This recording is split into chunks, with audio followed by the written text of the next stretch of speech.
بر محمد و آل محمد پر افضل صلوات۔ اللہم صلی علی محمد و آل محمد۔ شہدائے کربلا کی خوشنودی کے لیے بلند تر صلوات۔ اللہم صلی علی محمد و آل محمد۔ امام زمان کی بارگاہ میں ان کے مظلوم اجداد کا پرسہ دینے کے لیے بلند تر صلوات۔ اللہم صلی علی محمد و آل محمد۔ سیدہ کونین کی خوشنودی کے لیے بلند تر صلوات۔ اللہم صلی علی محمد و آل محمد۔ اپنی اپنی حاجات کی قبولیت کے لیے دروازے حسین پہ التجا کرتے ہوئے بلند تر صلوات۔ اللہم صلی علی محمد۔ ظہور تاجیل یوسف زہرا کے لیے بلند تر صلوات۔ اللہم صلی علی محمد و آل محمد۔ اعوذ باللہ من الشیطان الرجیم، بسم اللہ الرحمن الرحیم، الحمدللہ العلیم الخبیر، الذی لیس له شریک ولا مثیل ولا نظیر، الذی لا ند له ولا حد له ولا مثل له ولا مثیل له وهو السمیع البصیر، والصلاة والسلام على النبی الأمی المکی المدنی الابتہی التہامی، السید البہی السراج المضیء الکوكب الدری، صاحب الوقار والسکینہ والمدفون بأرض المدینہ، العبد المعید الرسول المسدد المصطفى الامجد المحمود الاحمد، حبیب الہ العالمین ابی القاسم محمد،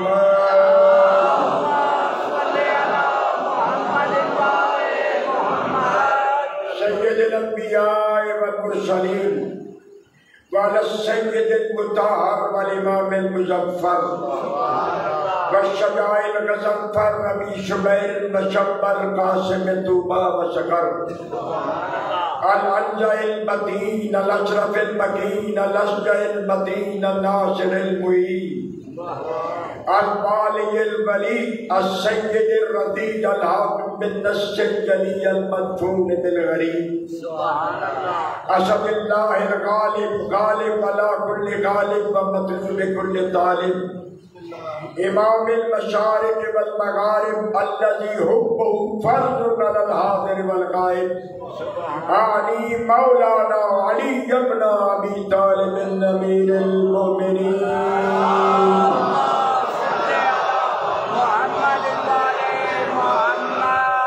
ولذا قولوا في دعائي ووسيلتي بيني وبين الله، یا زائغ المهم یا ناصر النبی یا دافع النوائب یا قوت القوی، یا فارق القطائب یا قاتل الغبی یا مصدر الغرائب یا عالم الخفی، یا قاہر العدو یا والی الولی یا مظہر العجائب یا مرتضی علی، وآلہ الطیبین الطاہرین المعصومین القائدین الغر المیامین المحجلین، الذین اذهب اللہ عنہم الرجس وطہرہم تطہیرا،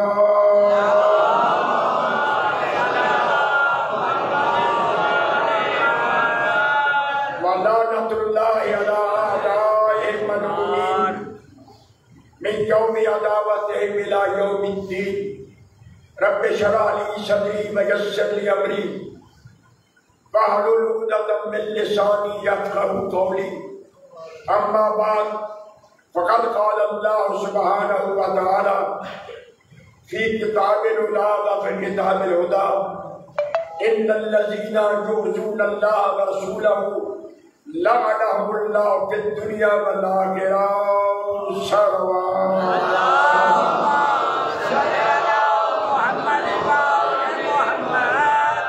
نعرہ تکبیر، نعرہ تکبیر، نعرہ رسالت، نعرہ رسالت، نعرہ حیدری،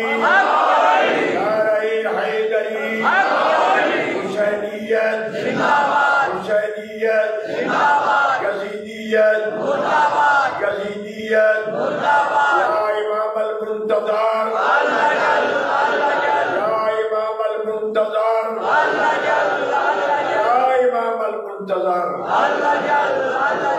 شہنشاہ کائنات کی خدمت میں بلند تر صلوات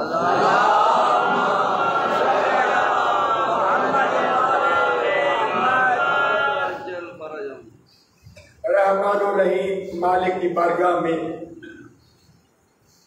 یہ مؤدبانہ التماس ہے کہ میرے اللہ ان ماتمیوں کے پرسے کو اپنی بارگاہ میں قبول و منظور فرما۔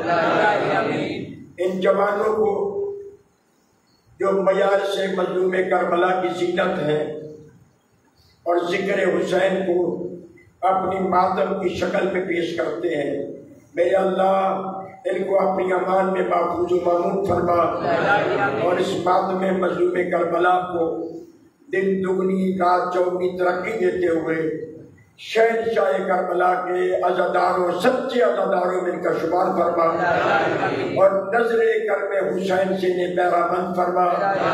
سامعین پڑھنے والے جو مجلس میں نعرے لگاتے ہیں، صلوات پڑھتے ہیں، گریہ فرماتے ہیں، میرے اللہ ان کو تو بہتر جانتا ہے، ان کی اس عزاداری کو قبول کرتے ہوئے سجدہ کائنات کے سچے غلاموں میں شمار فرما اور نظر کرم بدور سے انہیں بہرامند فرما۔ اور میرے اللہ یہ عاشورہ کی شب آج پوری کائنات میں مظلومہ سجدہ کی بارگاہ میں نذرانہ عقیدت پیش کرنے کے لیے عزادار اپنی اپنی حیثیت میں پرسہ پیش کر رہے ہیں، ان سب کو مظلوم کربلا کے عزاداروں میں شمار فرما، ان کے پرسے کو قبول کرتے ہوئے اجر جزیل عطا فرما اور ثواب عظیم سے انہیں مالا مال فرما۔ تمام حاضرین و حاضرات کی دعاؤں کو قبول و منظور فرما۔ میرے اللہ حسین کو کریم ہے جس کے دروازے سے کبھی کوئی خالی نہیں گیا، حسین کے اس کرم کا واسطہ ان مومنوں کی جھولیوں کو ان کی نیک خواہشات سے بھرپور فرما دے، اپنی ذات کریمی کے علاوہ کسی کمینے کا محتاج نہ فرما اور اپنی بارگاہ میں جھکے رہنے کی توفیق عطا فرما۔ مل کے بلند آواز سے صلوات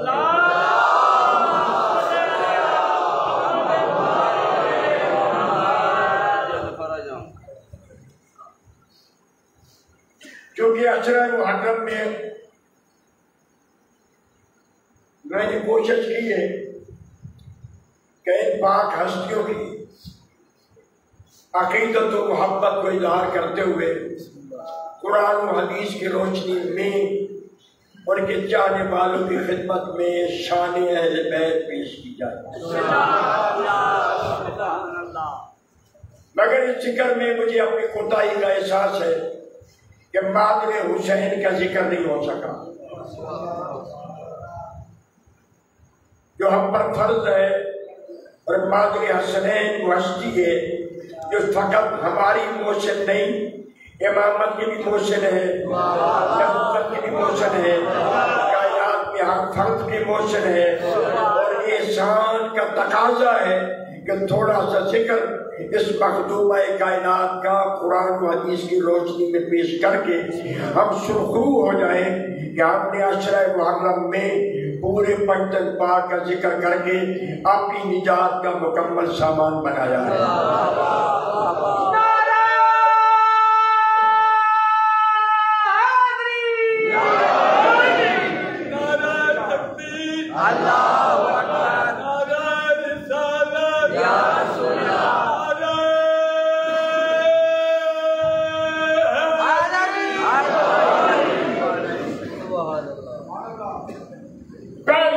سے لے کر آخری امام تک 12 کے 12 مشکل کشا، بلکہ یوں کہوں تو زیادہ بہتر ہے کہ پہلے امام سے لے کر 12ویں امام تک 12 کے 12 ہمارے حاجت روا ہیں۔ شاید میں نے یہ بھی غلط کہا ہے، ہمارے حاجت روا نہیں، آدم سے لے کر خاتم تک نبیوں کے بھی مشکل کشا ہے، نبیوں کی بھی حاجت روا ہے۔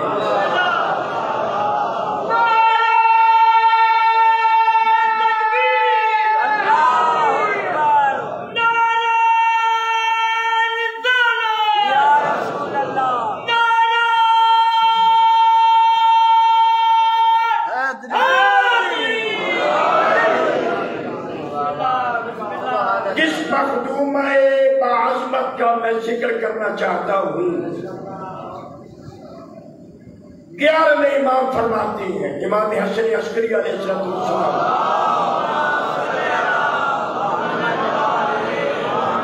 ارشاد فرماتے ہیں ہم 12 کے 12 تمام کائنات پر حجت ہیں، ہم 12 کے 12 کائنات کے مشکل کشا حاجت روا ہیں، ہر مشکل والا ہماری تحریر میں چھپتا ہے اور ہم ان کی مشکلیں حل کرتے ہیں۔ ہم 12 کائنات کے مشکل کشا ہیں اور ہماری دادی بطول 12 کی مشکل کشا ہے۔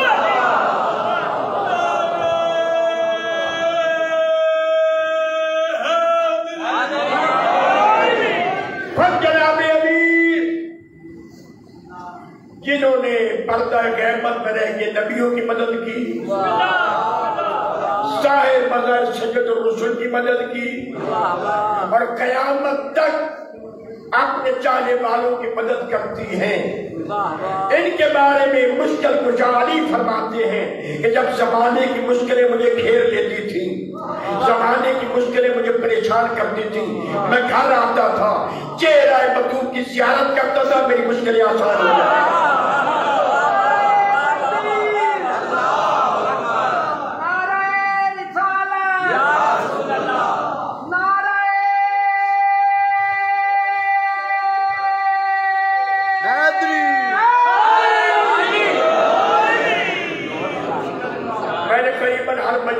شکایت کیا کہ وقت کی کمی، جن کا ذکر چھیڑتا ہوں وہ بحر سخار، جس کی تہ تک کوئی نبی بھی نہیں پہنچ سکا، جس بحر فضیلت میں اللہ نے ان کو اتارا ہے۔ لیکن یہ مخدومہ کائنات میرے چھٹے امام فرماتے ہیں، اور پھر 11ویں امام کی حدیث بھی ہے، چھٹے امام بھی ارشاد فرماتے ہیں، 11ویں امام کا بھی ارشاد ہے کہ آج تک نہ کوئی بندہ پیدا ہوا ہے نہ قیامت تک پیدا ہوگا جو ہماری دادی کی اس عظمت کو پہچانے جو اللہ نے ان کو مقام عطا فرمایا۔ سبحان اللہ سبحان اللہ، کیا کہنے ہیں۔ دیکھیے ہر بیٹی، آپ میں بیٹیوں والے بیٹھے ہوں گے، میں خود بیٹیوں والا ہوں، ہر بیٹی ماں باپ کے لیے رحمت ہے۔ بیٹیوں کے وجود سے گھبرایا نہ کرو، اللہ نے تمہارے گھر میں بیٹی کی شکل میں رحمت نازل کی۔ ہر بیٹی ماں باپ کے لیے رحمت ہے، اور ہر زوجہ کے لیے اس کا شوہر آدھا ایمان ہے۔ ہر شوہر اپنی بیوی کے لیے آدھا ایمان، اور ہر بچے کی جنت ماں کے قدموں کے نیچے۔ یہ مسلم ہے فرمان رسول کہ ہر بیٹی ماں باپ کے لیے رحمت، ہر بیٹی شوہر کا آدھا ایمان، ہر ماں اولاد کے لیے جنت۔ یار کتنی عظمت والی ہے یہ مخدومہ، یہ رحمت بنی اس نبی کے لیے جو خود رحمت للعالمین ہے۔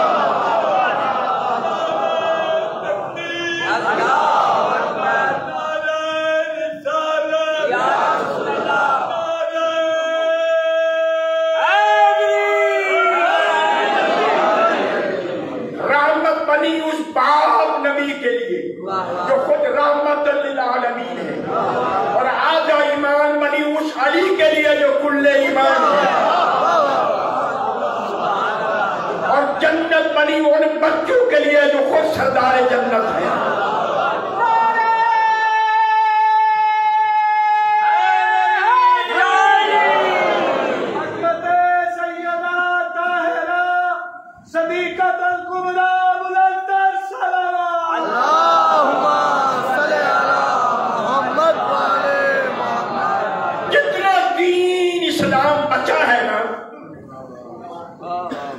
سارا سیدہ کی وجہ سے بچا ہے۔ ہر شیعہ، ہر محب بطول اس مخدومہ کائنات کا مقروض ہے، سبحان اللہ، جس کی صرف دعاؤں سے نہیں جس کے عمل سے ہمیں اسلام کی دولت ملی، قرآن کی دولت ملی، دین جیسی دولت ملی، یہ سیدہ کائنات کے قدموں کا صدقہ ہے۔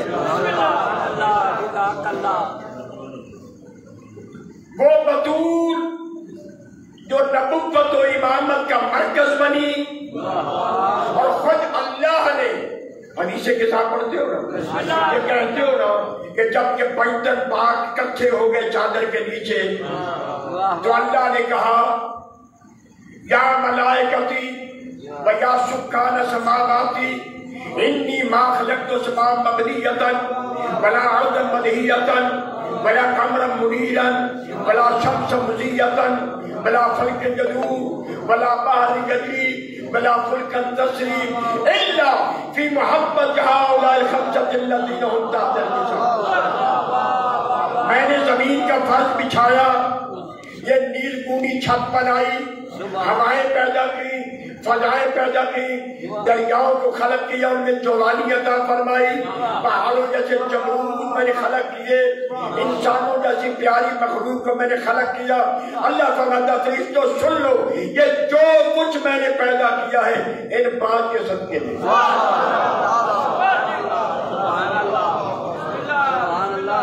ان پانچ کے صدقے میں۔ الذین هم تحت النساء، وہ پانچ جو آج چادر کے نیچے ہیں۔ ادھر اللہ نے ان پانچ کا قصیدہ پڑھا۔ یار یہ قصیدہ کسی ذاکر کا بنایا ہوا نہیں ہے، کسی شاعر کی شاعری نہیں ہے، سننے والے ہم جیسے گناہگار نہیں، قصیدہ پڑھنے والا خدا اور سننے والے ہیں ملائکۃ اللہ، جو سارے کے سارے معصوم، سارے کے سارے نوری مخلوق۔ جب انہوں نے پیغمبر اللہ کی زبان سے ان پانچ کا یہ قصیدہ سنا، جبرائیل جو سید الملائکہ ہے، ہر فرشتہ جناب جبریل کی رعیت ہے، جناب جبریل ان کے سردار ہیں، وہ پڑھ کے پوچھتے مان ہو میرے اللہ یہ ہے کون؟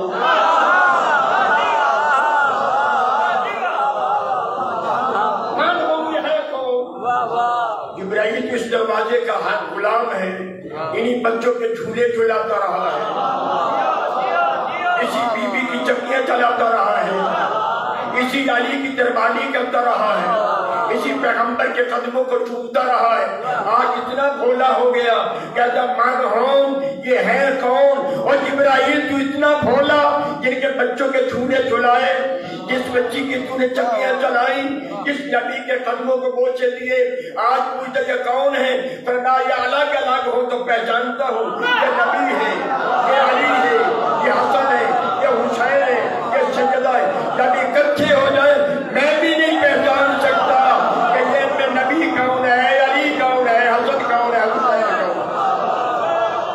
زندہ باد، زندہ باد، مردہ باد۔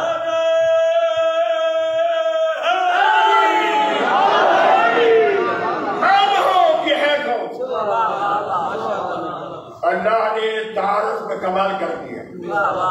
قانونی تعارف کسی بھی گروہ سے، کسی بھی جماعت سے تعارف کروانا ہونا تو اصول یہ ہے کہ بڑی شخصیت کا پہلے نام دیا جاتا ہے۔ یہ ذاکر تصدق حسین ہے، یہ ان کے بڑے بیٹے ہیں، یہ ان کے کزن ہیں، یہ ان کے بھتیجے۔ مرکز بنایا جائے اس ہستی کو جو اس گروہ میں سب سے بلند ہوگا۔ چاہیے تھا خدا کہتا ہوں محمد بنتہ واخوہ وبنوہ، اور جبریل کن کے بارے میں پوچھتا یہ میرا نبی ہے، نبی کا بھائی علی ہے، نبی کے بیٹے حسنین ہیں۔ اللہ نے نبی کو مرکز نہیں بنایا۔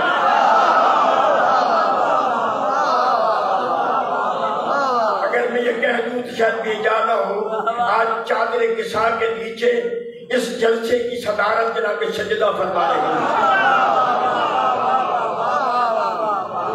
مخدومہ کائنات کی صدارت میں کسا والے جمع۔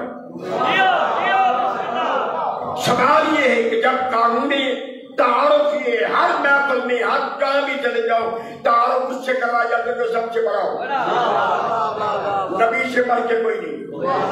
نبی کے بعد علی, علی کے بعد سیدہ ہے, پھر حسن مجتبیٰ ہے, پھر شہنشاہ کربلا ہے. اللہ نے نبی کو مرکز نہیں بنایا, علی کو مرکز نہیں بنایا, حسین کو مرکز نہیں بنایا, بطول کو مرکز بنایا. او بارگاہ بطول میں آج پرچھا دینے والوں, سوچو کہ اللہ نے رسول کو چھوڑ کر بطول کو مرکز اہل بیت کیوں بنایا؟ اس کی دو وجہ ہیں.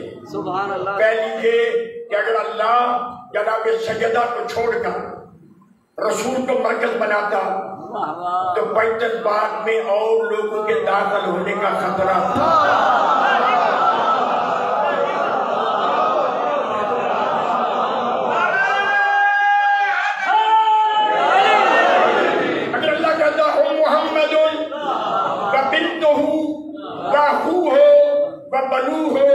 عربی میں کوئی قانون نہیں عبارت روکنے والا, آگے عبارت بڑھ سکتی ہے. آپ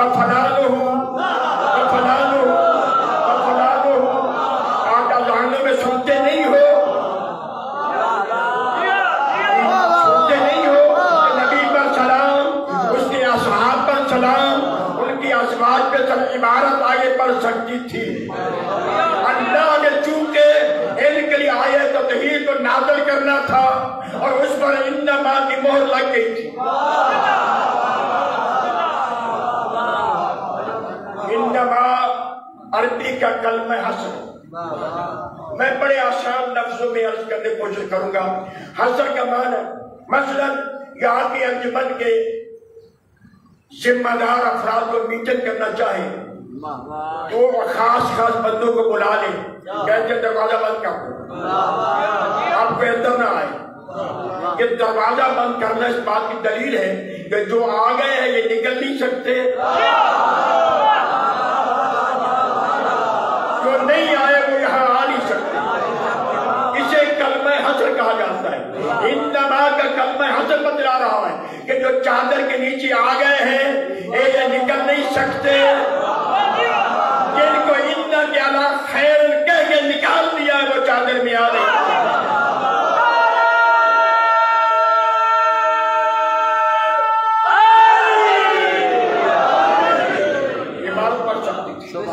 عربی قانون میں اگر نبی کے ذریعے تعارف ہوتا نا, جتنی مرضی لمبی لمبی عبارت کرو کی جا رہی ہے. علماء ہو, فقہاء ہو, داعیہ ہو, نبی ہے, نبی کے اہل بیت ہے, نبی کے صحابہ ہے, نبی کی ازواج ہے, نبی کے علماء ہیں. اور لوگوں نے علماء کو داخل کیا, فقہاء کو داخل کیا, پتہ نہیں کس کس کو داخل کیا. اللہ نے قیامت تک کے لیے انما کی مہر لگا دی. چادر کے نیچے آ گئے یہ نکل نہیں سکتے. ام سلمہ جیسی کوئی نکال کے بتایا آپ کوئی آ نہیں سکتا. اس لیے اللہ نے کہا ہم فاطمہ وبالها وبنوها. اے جبریل تو پوچھتا یہ کون ہے؟ اس میں سجدہ طاہرہ ہیں, سجدہ کے ماما ہیں, سجدہ کے شوہر ہیں, سجدہ کے بیٹے ہیں. اب کوئی دنیا کا علمی دان اس عبارت کو آگے بڑھا کے دکھائے. پہلی وجہ یہ تھی کہ اللہ چاہتا تھا کہ جن کی میں عظمت بیان کرنا چاہتا ہوں یہ اس عظمت سے نکلے نہیں. جن کو نکال دیا ہے وہ اس عظمت میں آنے کی کوشش نہ کرے. دوسری وجہ اگر اللہ کہہ دیتا کہ ہم محمد وَأَخُوهُ وَبِنْتُهُ وَبَنُوهُ, اے جبریل ان میں میرا محمد ہے, محمد کا بھائی ہے, محمد کی بیٹی ہے, محمد کے نواسے یا بیٹے ہیں. دنیا یہ سمجھتی کہ اہل بیت وہ ہیں جو محمد کا رشتہ دار ہو. اگر نبی کے ذریعے ہوتا لوگ یہ سمجھتے کہ اہل بیت وہ ہیں جو نبی کے رشتہ دار ہو. اللہ نے نبی کو ہٹا کے, رسول کو ہٹا کے بطول کو مرکزی اہل بیت بنایا اور قیامت تک رسول قائم کر دیا کہ اہل بیت وہ نہیں جو نبی کے رشتہ دار ہو. نبی اہل بیت وہ ہے جو جناب بطول کے رشتہ دار ہو.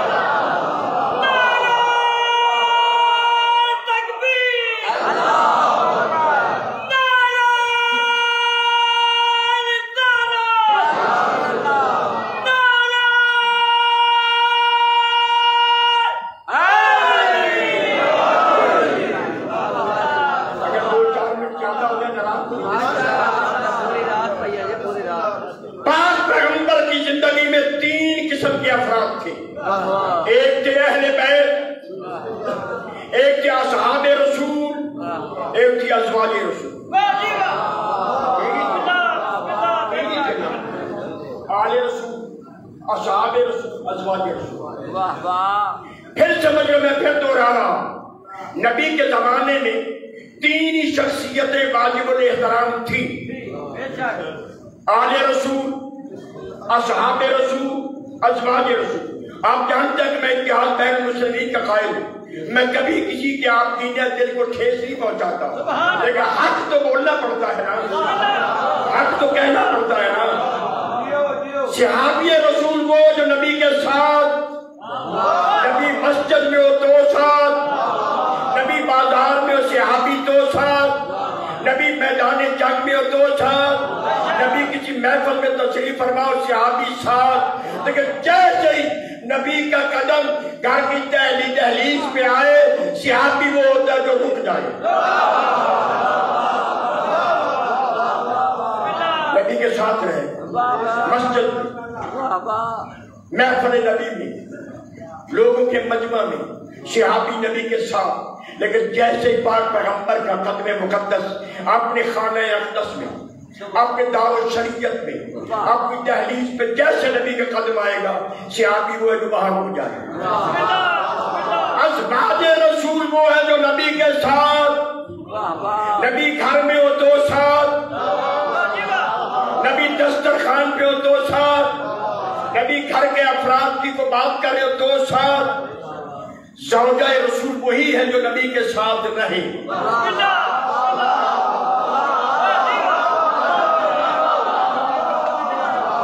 اب خود نکل جائے تو ہمارا قصور کیا ہے؟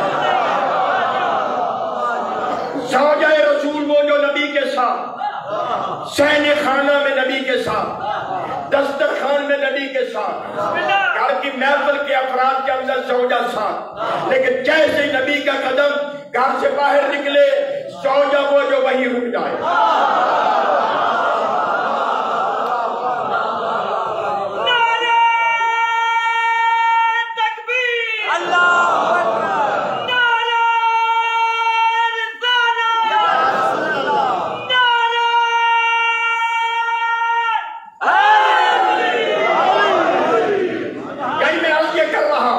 صحابی وہ جو نبی کے ساتھ مگر گھر سے باہر، زوجہ رسول وہ جو نبی کے ساتھ مگر گھر کے اندر، بابا اہل بیت وہ ہے نبی گھر سے باہر ہو تب بھی ساتھ ہو، نبی گھر کے اندر ہو تب بھی ساتھ۔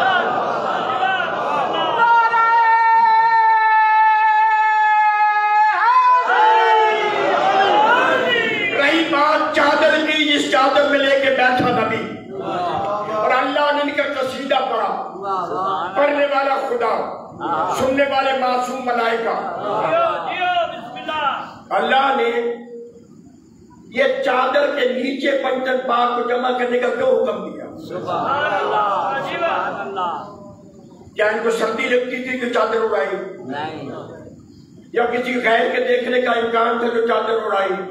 نہ، قصہ، حدیث کے ساتھ تلاوت کرنے والے میرے بھائی توجہ فرمائیں گے، نبی نے ان 4 ہستیوں کو چادر کے نیچے لے کر جس طرح کہ اللہ نے خانہ کعبہ کے اوپر چادر چڑھانے کا حکم دیا ہے،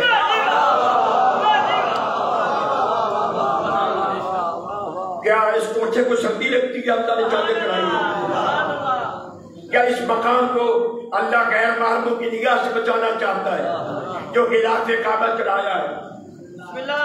درمیان میں کعبہ، اردا گرد حرم، اس بات کو سمجھیے گا، خانہ کعبہ کا وہ کمرہ، وہ کوٹھا جسے بیت اللہ کہا جاتا ہے، وہ ہے درمیان میں، اس کے اردا گرد جتنی بھی جگہ خالی ہے اس کا نام ہے حرم، اسی لیے اس مسجد کو مسجد الحرام کہتے ہیں۔ مسجد الحرام کا معنی عزت والی مسجد، یہ حرمت سے نکلا، حرمت کا معنی عزت۔ درمیان میں کعبہ، اردا گرد مسجد الحرام، اور یہ مسجد الحرام پوری کائنات کی مسجدوں سے افضل مسجد ہے۔ 4 مسجدیں ایسی ہیں جہاں پر ہمیں امام نے حکم کیا جب وہاں پہنچو اب تمہیں اختیار ہے، چونکہ اللہ کے گھر میں آ گئے ہو، اپنے گھر آ گئے ہو، اب چاہے تو نماز پوری پڑھو چاہے قصر پڑھو، لیکن اولا بہتر یہ ہے ان ان 4 مسجدوں میں آؤ تو نماز پوری پڑھو. باقی جتنا سفر کرتے ہو قصر, یہاں سے لے کر جدہ تک نماز قصر, مکہ شہر میں قصر, کربلا محلہ جاؤ سارے رستے میں نماز قصر. لیکن جب حرم میں آ جاؤ تمہیں اختیار ہے کہ قصر پڑھو یا پوری, لیکن اولا بہتر یہ کہ وہاں پر بھی پوری نماز پڑھو, کیونکہ یہ حسین کا گھر تمہارا اپنا گھر ہے. اپنے گھر میں نماز پوری ہوتی ہے نا. میں کہاں آتا ہوں کبھی کبھی میں تو نماز پوری پڑھتا ہوں کیونکہ میں اپنے گھر میں آتا ہوں. حالانکہ میں رہنے والا نالہ خرد میں 56 سال ہو گئے مجھے نالہ خرد میں, 54 ایئرز ہو گیا مجھے نالہ رہتے ہوئے. میرے بچے وہاں پیدا ہوئے, پوتے وہاں پیدا ہوئے, جوان ہو گئے, اپنے اپنے کاموں میں لگے ہوئے ہیں. لیکن چونکہ یہ میرا گھر ہے, آبائی گھر ہے, جب میں 1 گھنٹے کے لیے بھی آؤں تو میری یہاں نماز پوری ہوگی. یہی بات اللہ فرما رہا ہے کہ حسین کے گھر میں آتے ہو نا, اب تم پردیسی نہیں ہو, تم اپنے گھر میں آ گئے ہو. یہاں پر آؤ تو نماز پوری پڑھو. جب تک گھر میں حسین میں رہو گے تمہاری نماز پوری ہوگی. حرم سے باہر چلے جاؤ پھر تمہاری نماز قصر ہو جائے گی. 4 مقامات ایسے کیا نمازی کو حکم ہے کہ قصر پڑھو یا پوری. پوری پڑھنا بہتر ہے. ایک مسجد الحرام اس کا میں ذکر کر رہا ہوں, یہ کعبہ ارد گرد ہے مسجد الحرام. یہاں پر نمازی کو اختیار ہے پوری یا قصر, اولا یہ کہ پوری پڑھے. ایک مسجد نبوی جو حضور سرور کائنات کے ساتھ منسوب ہے, مسجد نبوی, یہاں پر بھی یہ گلا ہوتی ہے کہ لگتی پریشان تو نہیں ہوتے. مسجد کوفہ وہ بڑی وسیع اور عظیم مسجد ہے. ظاہرین اس بات کی گواہی دیں گے جو اللہ نے جن کو زیارت مسجد کوفہ کا شرف عطا فرمایا ہے. مسجد کوفہ کے کسی کونے میں چلے جاؤ نماز پوری پڑھو. مسجد نبوی, مسجد الحرام, مسجد کوفہ, اللہ جانے حسین کا گھر کیسا گھر ہے. جیسے حرم حسین میں آؤ, حالانکہ وہ مسجد نہیں حرم ہے. حرم امام کے احکام وہی ہے جو مسجد نبوی کے ہیں, جو مسجد الحرام کے ہیں, جو مسجد کوفہ کے ہیں. یہاں پر بھی نمازی کو اجازت ہے, قصر پڑھنا تو پڑھ لے, لیکن اولا یہ ہے اگر حسین کو تو اپنا سمجھتے تو یہ تیرا گھر ہے, یہاں پر پوری نماز پڑھ.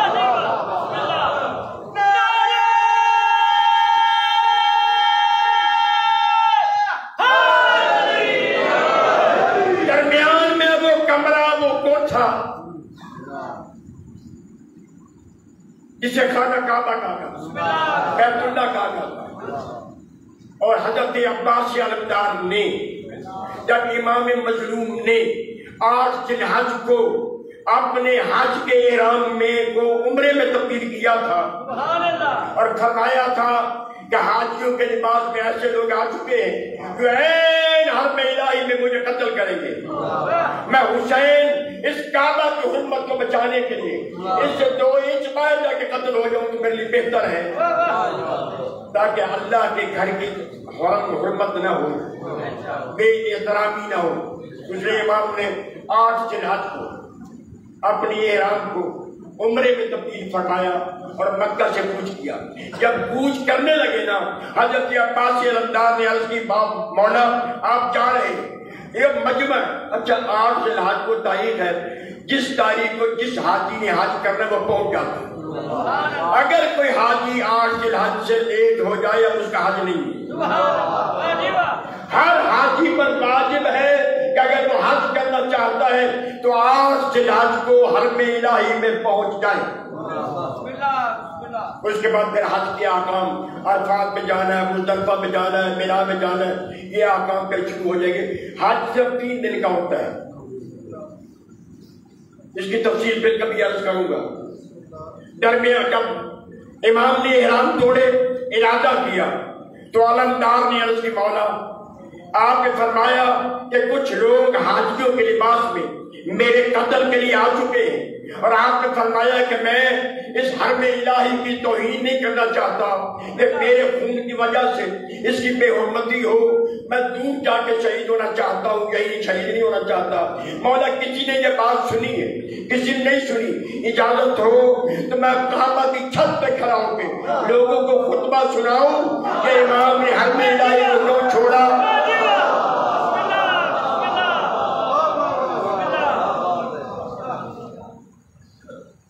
ایک دفعہ حضرت بلال نے بھی کوٹھے کی چھت پہ، کعبہ کی چھت پہ اذان دی تھی۔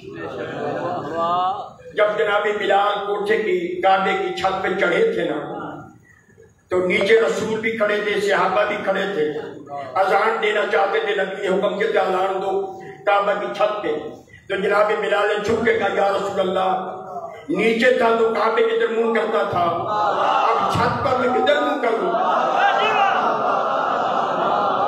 بیٹھے ہو تم گئے، اب میں کعبہ کی چھت پہ ہوں، کدھر منہ کروں؟ فرمایا کعبے کا کعبہ میں رسول موجود ہوں، لہذا تو اذان دینے کے لیے میری تو منہ کر اذان دے، میں کعبے کا کعبہ ہوں۔ آج عباسی علمدار نے بھی کعبہ کی چھت پہ کھڑے ہوئے کا مولا میں خطبہ دینا چاہتا ہوں، منہ کدھر کروں؟ کعبہ سے کعبہ تو میں حسین ہوں۔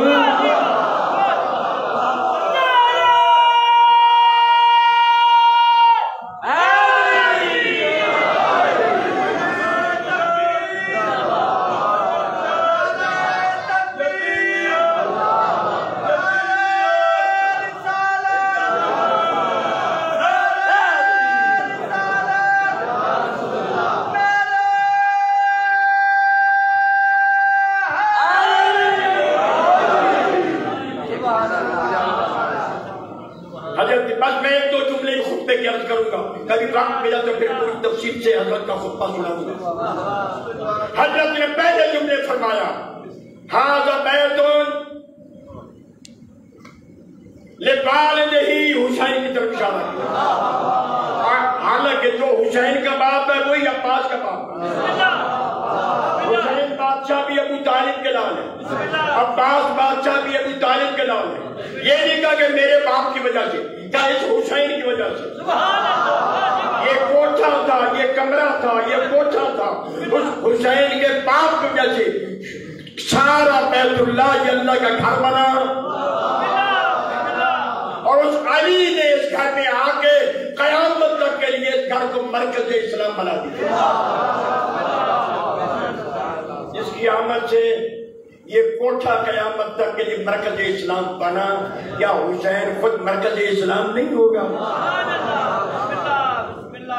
اس کوٹھے پر، اس بیت پر، اس بیت اللہ پر چادر، اسے خلاف کعبہ کہا جاتا۔ اس سال بھی یکم محرم الحرام کو بیت اللہ پر خلاف بدلا گیا۔ پہلے 8 ذی الحج کو بدلتا تھا، پرانے حاجی جانتے ہیں کہ جب 8 ذی الحج ہوتی تھی حاجی لوگ بیت اللہ سے، حرم الہی سے احرام باندھ کر حجت الاسلام کے لیے مقامی عرفات کی طرف روانہ ہوتے تھے۔ حاجی نکل جاتے تھے تو پھر مکے والے سعودی عرب کی حکومت کے کارکنان خلاف کعبہ تبدیل کر کے نیا خلاف کعبہ چڑھاتے تھے۔ اللہ جانے کیوں تبدیلی آئی ہے، یا تو حسین کی عظمت نے منوا لیا، اس شان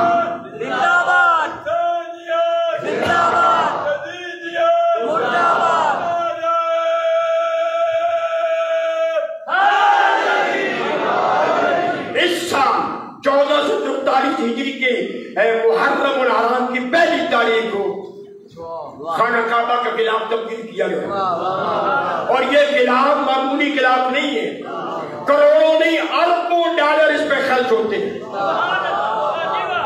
سونے کی تاروں سے اس کی تحریریں لکھی جاتی ہیں، قرآنی آیات لکھی جاتی ہیں، اربوں ڈالر خرچ ہوتے ہیں خلاف کعبہ۔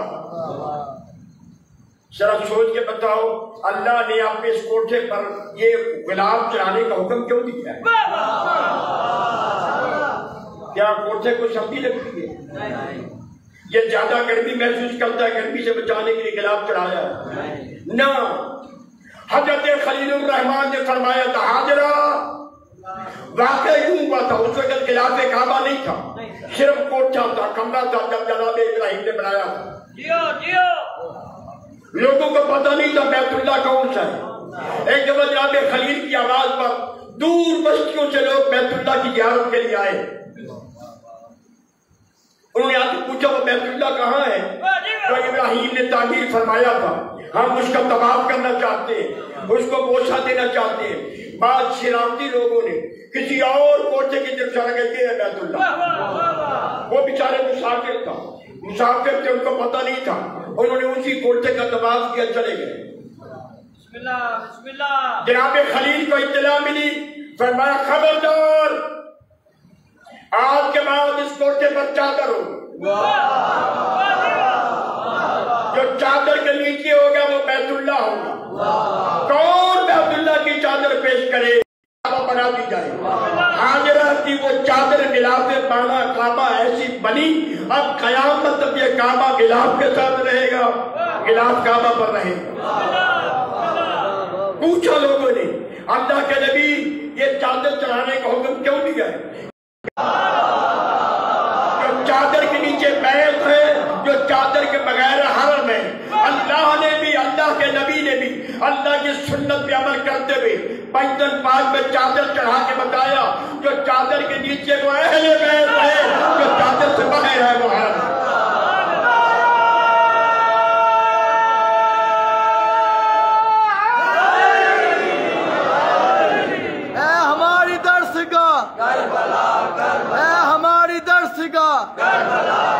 حق کسیدہ راستہ، حق کسیدہ راستہ، یا امام المنتظر، یا امام المنتظر، یا رے حیدری،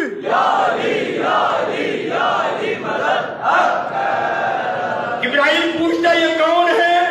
ہم اہل بیت النبوہ۔ عموماً ترجمہ کیا جاتا ہے کہ یہ نبوت کے اہل بیت نہیں، یہ نبی کے رشتہ دار نہیں، ہم اہل بیت النبوہ، یہ نبوت کے حصے دار ہیں۔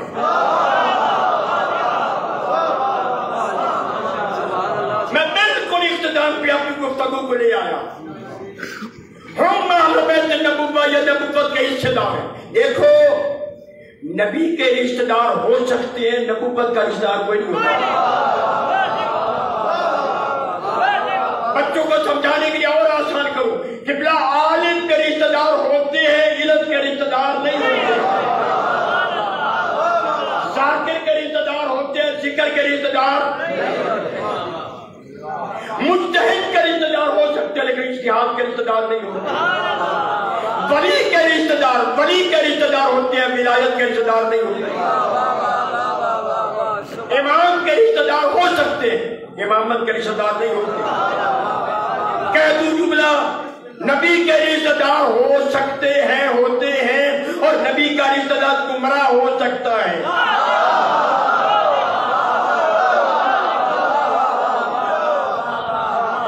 قرآن کہتا ہے، قرآن کہتا ہے ضرب اللہ مثلا للذین کفروا امرأۃ نوح وامرأۃ لوط، اللہ ان کافروں کا کفر بطور ضرب المثل پیش کرتا ہے۔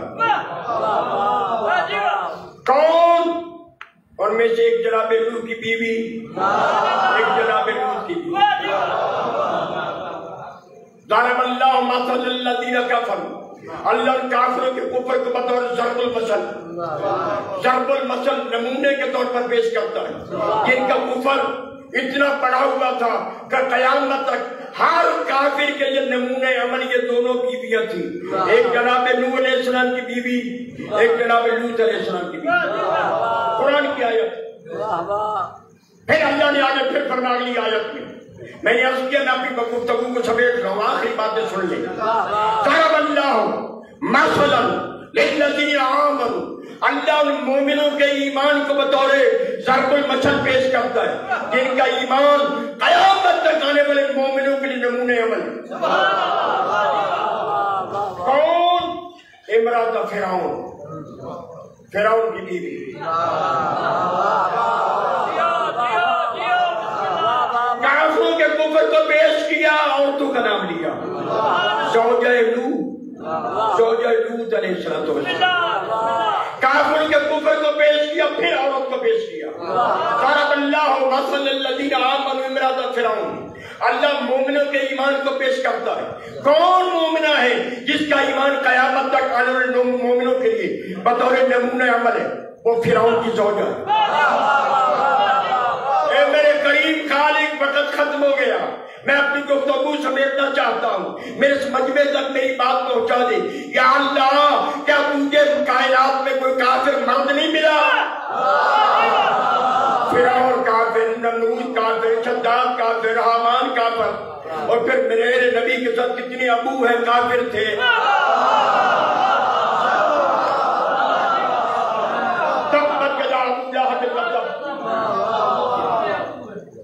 یہ کتنے ابو ہیں جو کافر تھے.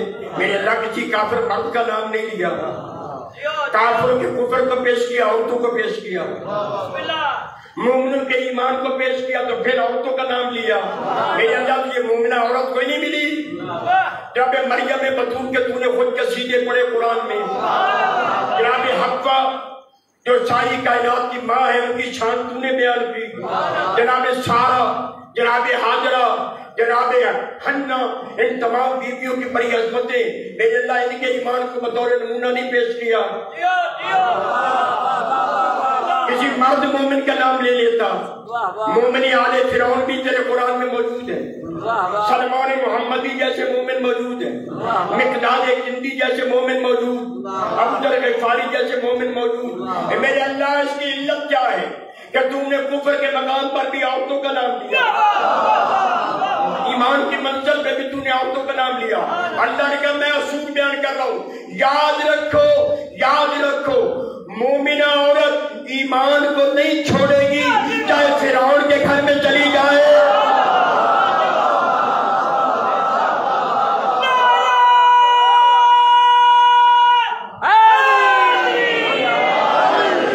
فرمایا میں اصول بیان کر رہا ہوں, فطرت بیان کر رہا ہوں, عورتوں کی فطرت. مومنہ عورت ایمان نہیں چھوڑے گی چاہے فرعون جیسے ظالم کے گھر میں چلی جائے. اور کمینی عورت اپنا کمینہ پن نہیں چھوڑے گی چاہے نبیوں کے گھر میں چلی جائے.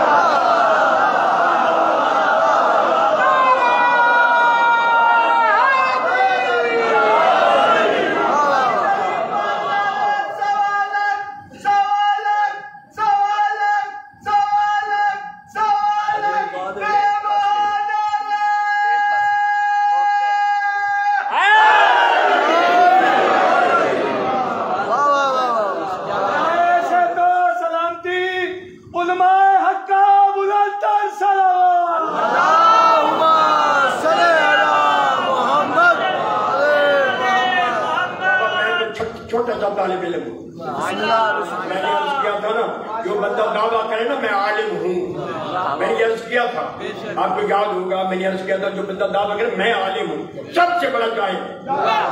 یہ میرے معصوم کا فرمان ہے. ہر آدمی بڑے سے بڑا علامہ بھی کہے گا میں طالب علم ہوں. میں طالب علموں کے قدموں کے خواہ. ہمارا مجال نہیں کہ ہم اپنے آپ کو علماء میں شامل کریں, ہم ان کے قدموں کے خواہ. مومنہ عورت فرعون جیسے ظالم کے گھر میں ایمان پر قائم رہی. اور کافرہ ہوتے نبی کے گھر میں بھی پوچھا گیا جناب آسیہ کے نام سے تو آپ واقع میں جو زوجہ فرعون تھی, جناب آسیہ سے پوچھا کہ اللہ نے تجھے ایمان کی اتنی منزل پہ بلند کیا کہ تجھے زندہ جنت میں پہنچایا. مرنے کے بعد آسیہ جنت میں نہیں گئی, زندگی میں جنت میں پہنچایا. اے آسیہ, یہ مقام تو نے کہاں سے حاصل کیا؟ میں نے لوح محفوظ پہ دیکھا کہ ایک مخدومہ کائنات ہے جس کا نام لینے سے انسان کی مشکلیں حل ہوتی ہیں, اللہ جہنم سے نکال کر جنت پہنچایا.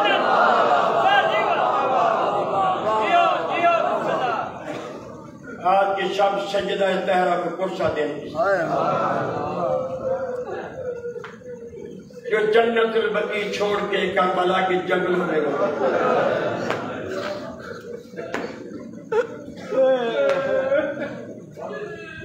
کے پردے کی قسم خدا اٹھاتا ہے. جنت البقیع چھوڑ کے کربلا. مجھے تھوڑا سا ذکر مسائل کے مقام پر شبیہ پیغمبر تصویر رسول علی اکبر کا کرنا اور بالخصوص میرے خاطب جمال علی اکبر علیہ السلام تصویر رسول تھے، شبیہ پیغمبر تھے اور حسین کو اتنے پیارے تھے. علی اکبر کی ماں کا نام ہے ام لیلا نہیں، بی بی کا نام ام لیلا نہیں، لیلا. یہ بات سے رکھیے، بی بی کا نام لیلا ہے، لیلا ام لیلا نہیں. بی بی لیلا روایت کرتی ہے جب میرا اصغر میری گود اکبر میری گود میں تھا نا، اس کا کہ ہمارا میرے قریب ہوتا تھا، میں قریب اپنی مسجد پہ آرام کرتی تھی. ایک رات میں نے دیکھا آدھی رات کا وقت تھا، میرے اکبر پر کوئی سایہ جھکا ہوا تھا.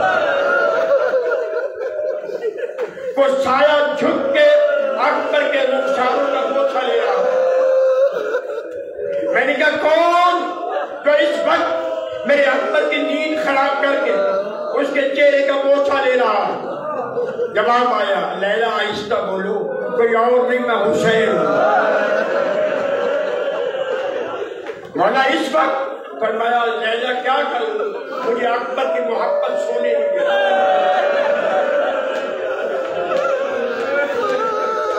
جب تک میں اکبر کی زیارت نہ کروں مجھے چین نہیں آتا. شہادت کے بعد، کربلا کے واقعے کے بعد جب ان مظلومے کے ساتھ نیزوں کے سوار ہوئے نا، میں نے گنہگار آنکھوں سے روایت میں پڑھا، ابھی مخلف نے بھی لکھا، نیزے پہ علی اکبر کا نشان، حسین بادشاہ کے نشان، باقی شہیدوں کے نشان. کھولی روایت کرتا ہے پہلے میں نے نوٹ نہیں کیا، کوفہ کے بعد رستے میں جاتے میں نوٹ کیا، جدھر جدھر علی اکبر کے سر والا نیزہ کھلتا ہے نا، حسین کا سر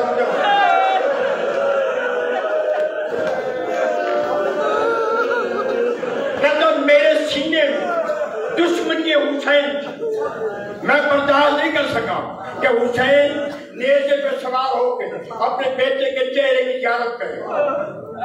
ایک مقام پہ قیام ہوا، میں نے علی اکبر کا سر اٹھا کے الگ صندوق میں بند کر دیا، حسین کا سر اٹھا کے الگ صندوق میں بند کر دیا. صبح ہو جا کود کا دھکارا بجا، ہمیں حکم دیا کہ اپنے اپنے ذمہ دار شہیدوں کے ساتھ نیزوں کے بلند کرو. جب میں حسین کا سر والا صندوق کھولا، حسین کا سر نہیں تھا. میں نے جا کے شمر کو بتایا، شمر حسین کے مظلوم والا وہ صندوق خالی ہے، کہاں چلا گیا سر حسین؟ کہا ہمیں تو پتہ نہیں، سید الساجدین سے پوچھا. ظالم نے تیرے چوتھے امام کے پشت پہ تحریریں لکھنی شروع کی، جوئی کہوں نا تازگانے برسانے شروع کیے. میرے امام نے فرمایا ظالم میں تو شام میں غریبہ سے سرکی ہوں، کہ مجھ پہ ظلم کیوں کرتا ہے؟ میں تو سب سے لے کر پاؤں تک زخمی ہوں، کیوں ظلم کرتا ہے؟ کہا خدا تیرے بابا کا سر کہاں ہے؟ رات کو تو نے میرے بابا کا سر کہاں رکھا تھا؟ الگ صندوق میں بند کیا تھا. کہا علی اکبر والا صندوق کھول. جس صندوق میں علی اکبر کا سر رکھا تھا وہ کھول. آپ کو کھولا، اس ملعون کی ملعون ہونے کے باوجود چیخیں نکل گئی. حسین اکبر کے چہرے پہ منہ رکھ کے پوچھے رہے ہیں، چوم رہے ہیں، بیٹا اکبر، بیٹا اکبر، تیری جدائی برداشت نہیں ہوتی، او میرا جان، تیری جدائی برداشت نہیں کرتی. دل کے تو ساری رات تیرے چہرے کے بوچھا لیتا ہوں. تمام آج کے محدثین، اس دور کے محدثین کہتے ہیں کہ ذریعے مولا حسین پر 2 شہیدوں کی شہادت پڑھنی ہونا ہے. آج بھی کوئی پڑھنے والا محرم الحرام نہیں، آگے پیچھے پڑھنے والا 2 شہیدوں کی شہادت ذریعے حسین کے پاس نہیں پڑھ سکتا. ایک عباس کی شہادت، ایک علی اکبر کی شہادت. میں گنہگار نے تحقیقی کیوں، باقی بھی شہید تھے،